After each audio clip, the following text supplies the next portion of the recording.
আমি এতিয়া গৈ আছো ভূটান। এনেকুৱাকে গাঁৱৰ মাজে মাজে আহিছো শ্বৰ্টকাট কৰি।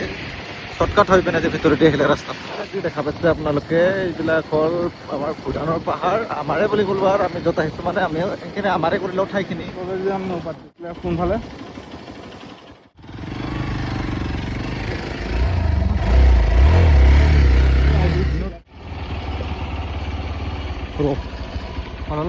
মানুহ লগ পালো বাৰু কিবাকে, ইমান সময়ৰ মূৰত ৰখা ষ্টেচন একবাৰ উঠি লওঁ।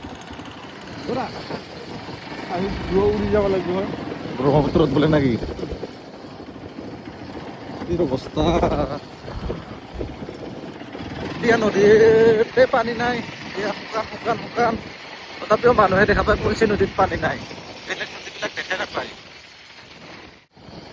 ফাইনেলি পাগলা দিয়া নদীত অকণমান পানী পালো দে দেখা, সেইখিনিয়ে। তথাপিও মানুহে ডক্তৰ দিব কুলচি নদীতে পানী নাই, অন্য নদীবিলাক দেখাই নাপায়। এই নদীটো উঠি আহিলো দে গাইছ।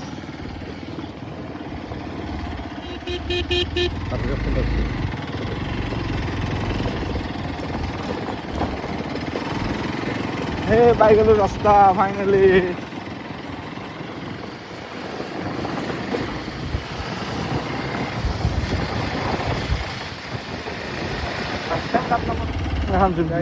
আমি ফাইনেলি নলবাৰীত আহিছিলোঁ। নলবাৰীৰ পৰা আমি বেছি দূৰ নহয়, ভূটান বৰ্ডাৰ। তো আমি ইয়াৰ পৰা নলবাৰীৰ পৰা 35 কিলোমিটাৰমান দূৰত। তো আমি আহিলোঁ ভূটান। এনে বেয়া দিন, আমি না গাড়ীৰ RC-খনৰ আনছোঁ, নামৰ আধাৰ কাৰ্ড আনছোঁ। তো আমি ইয়াতে প্ৰিণ্ট কৰিব ওলালোঁ। এখন দোকানখনত আমি প্ৰিণ্ট কৰি আছোঁ। প্ৰিণ্ট কৰি চাওঁ এবাৰ ভূটান চুটান চাই ল'ম কেনেকুৱা লাগে। নাই প্ৰিণ্ট কৰি আছে RC।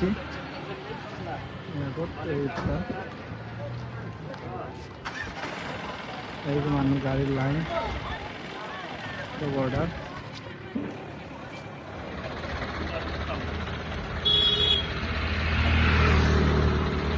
ফাইনেলি ইয়াতে বৰ্ডাৰৰ পৰা পাছ ল'লোঁ, মানে আৰু বেলেগৰ ভাষাত ভিজা বুলি কওঁ, আমাৰ ভাষাত পাছ লৈ ল'লোঁ দুয়োটাৰে। তো গোটেই ডকুমেণ্টছ ক্লিয়াৰ কৰিলোঁ। গাড়ীটো নিবা আৰু আহিছোঁ ইণ্ডিয়াৰ পৰা আৰু যাম ভূটান। এই ভূটান গেটটো লাইচেঞ্চটো অনা নাই, তো মোবাইলত আছে, লাইচেঞ্চটো প্ৰিণ্ট নকৰিলোঁ আৰু বেকাৰ। বিনয় গাড়ী চলাব এবাৰ, সিয়ে ৰাজা আৰু এতিয়া আছে তেল আছে। এই আমি আছোঁ ভূটান।